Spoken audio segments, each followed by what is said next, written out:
దేవుని నామమునకు స్తోత్రములు. నేనాటి ధ్యానాంశం సామెతల గ్రంథం పద్య రచన సరళ భాషలో 62వ పద్యము 13వ అధ్యాయం 21 నుంచి 25 వచనములు, 14వ అధ్యాయం 1 నుంచి 6 వచనములు. నీతిమంతులకు మేలు ప్రతిఫలముగా వచ్చును, మంచివాడు తన పిల్లలను ఆస్తికర్తలనుగా చేయును.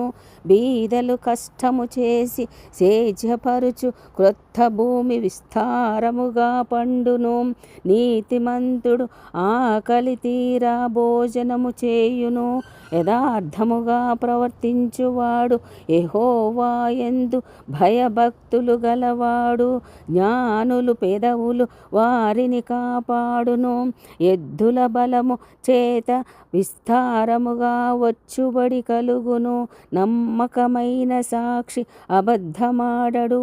తెలివి కలిగిన వారికి జ్ఞానము సులభము.